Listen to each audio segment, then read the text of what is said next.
नमस्कार दोस्तों। लम्हे ज़िंदगी के आज के इस एपिसोड में मैं आपका अपना निखिल कपूर आपके लिए अपनी एक प्रेम कहानी, एक अलग सी प्रेम कहानी लेकर आया हूँ जिसका नाम है रंगरेज। फेसबुक पे इस कहानी को पाठकों ने बेइंतहा प्यार दिया है, सराहा है। कुछ लोगों को ये कहानी अच्छी नहीं भी लगी है, पर ऐसा ही होता है। सच्चाइयाँ हर किसी को कहाँ भाती हैं, और ख़ासकर जब वो रिश्तों की सच्चाइयाँ हों। तो ये सब बातें छोड़ते हुए हम कहानी पर आते हैं। कहानी जिसका शीर्षक है रंगरेज। ना जीजी ना, हम ऐसा नहीं कर पाएंगे, चांदनी ने मेरा हाथ पकड़ते हुए कहा। चरी, प्यार से हम सब उसे चरी कहते थे, क्योंकि सारे परिवार में एक वही लड़की थी जो जिंदगी के सारे फैसले अपने दिल से लिया करती थी। और इस बार भी कुछ ऐसा ही हुआ था। कल शाम भैया का फोन आया था कि अम्मा ने बात करनी है। अरे गुड्डी, इस चरी को समझाना। अम्मा ने ना हाल पूछा ना चाल, सीधे जैसे हुक्म दाग दिया। अब क्या हुआ अम्मा? मुझे पता चल चुका था कि अब फिर कोई बात अम्मा और चरी के बीच आ अटकी थी, क्योंकि जब भी ऐसा कुछ होता अम्मा भाई से सबसे पहले फ़ोन मुझे ही कराती थी, क्योंकि सारे घर में चरी को अगर कोई समझा सकता था और उससे कोई बात कर सकता था तो वो मैं ही थी। मगर अब हुआ क्या है अम्मा? अब कौन सा रायता फैला दिया चरी ने? रायता फैलाया होता तो सिमट भी जाता। यहाँ तो बाबली ने अपनी और हमारी जिंदगी का ही रायता बना दिया है। अम्मा शायद बोलते बोलते सुबक रही थी। अम्मा बताओ ना, आखिर हुआ क्या है? धीरे धीरे मेरा भी पारा चढ़ रहा था। अरे, तेरे बड़े पापा ने इतना अच्छा रिश्ता भेजा है। लड़का बड़ी सरकारी नौकरी में है। सुना है कोई आईए ऑफिसर है। अम्मा, आईएएस ऑफिसर होता है तो क्या हुआ? ये तो बहुत ही अच्छी बात है। अरे बाबली मना करे है, तू ही आकर बात करना गुड्डी, हमारी तो एक ना सुने है ये लड़की। अम्मा सुबकते सुबकते शायद गुस्से में आ चुकी थी। अच्छा, अब तुम या भाई उससे कुछ ना बोलना, मैं कल सुबह आती हूँ, मैंने इनकी तरफ नजर डालते हुए कहा, जो बगल में बैठे मेरी बातें सुनकर मुस्कुरा रहे थे।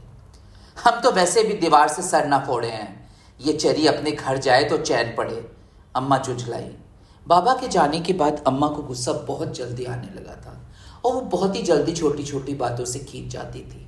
अम्मा, वो भी तो उसी का घर है, मैंने शायद अपने मन की बात कह दी थी। गुड्डी, बाप का घर लड़कियों का घर कहाँ हुए है? ये सब कहने की बातें हैं।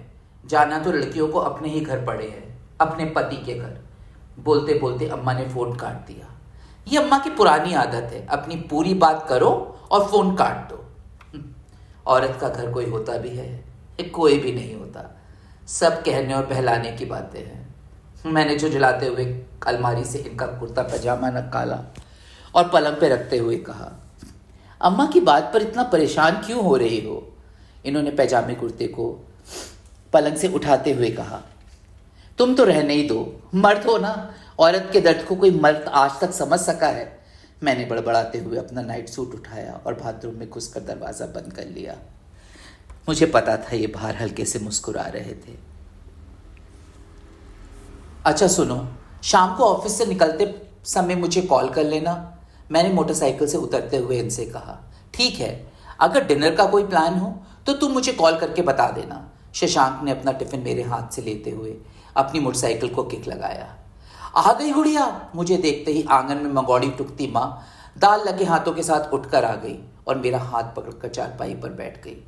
क्या माँ, हाथ तो धो लेती, मैंने माँ की साड़ी के पल्लू से अपनी कलाई साफ करते हुए कहा। अब तो चरी के हाथ पीले हों तो मैं गंगा नहाऊं, माँ की आंखें पीली हों। अब तो चरी के हाथ पीले हों तो मैं गंगा नहाऊं, माँ की आंखें गीली हुई हों या ना। उन्होंने अपने पल्लू से आंखें पोंछ ली। अब क्या हुआ है? हम मुझे क्या पता बिटिया, तू ही जाकर पूछना अपनी लाडली से, कहे है मैं शादी ना करूंगी। ऐसा थोड़ी होता है अम्मा, मैं जाकर बात करती हूँ, मैंने खाट से उठते हुए कहा। जब से आई है ना ये बनारस से, बावरी हो गई है छोड़ी, अम्मा बोलते बोलते फिर मगौड़ी टुकने बैठ गई। मैंने जीने चढ़कर दूसरी मंजिल पर कदम रखा ही था जहाँ पर चांदनी का कमरा था कि अंदर से आती आवाज़ ने जैसे मेरे पाँव रोक दिए। आज जाने की जिद ना करो, आज जाने की जिद ना करो, यूं ही पहलू में बैठे रहो, आज जाने की जिद ना करो। बाबा गलत ना कहते थे। इस लड़की के कंठ में साक्षात सरस्वती वास करती थे। मैं चुपचाप कमरे में दाखिल हुई। तानपुरे पे अपना सिर टिकाए चांदनी आंखें बंद करके अलाप भर रही थी। उसकी आंखों से निकलते हुए आंसू चेहरे पर बिखरे हुए थे। वक्त की कैद में जिंदगी है मगर चंद घड़ियां ही हैं जो आज़ाद है। इनको खोकर मेरी जान यूं ही उम्र भर ना तरसते रहो, आज जाने की जिद ना करो। चांद, क्या हुआ है तुझे? बाबा चांदनी को चांद ही बुलाते थे। मैं भी जब बहुत लाड़ में आती उसे चांद ही कहती थी। जी मुझे पता था अम्मा ने तुम्हें भी बुलाया होगा। चरी, इतने अच्छे रिश्ते के लिए कहीं मना करते हैं? मैंने चांदनी का चेहरा अपनी दोनों हथेलियों के बीच में भरते हुए कहा। जी एक बात बताना, रंगी हुई चुनर कहीं दोबारा रंगी जाए है? कैसे रंगू इस चुनर को दोबारा? चांदनी ने तानपुरे को गद्दे पर रखते हुए कहा। चरी, मुझे तो बताना कौन है, मैं बात करूंगी माँ से, मान जाएगी। मैंने कुछ समझते हुए कहा। जी रंगरेज जाने हैं क्या, कौन कौन सी चुनर उसके रंग में रंगी है? मुझे समझ नहीं आ रहा था कि मैं उससे क्या कहूँ। जी बनारस कला महोत्सव में मिली थी उससे। जर्मन था।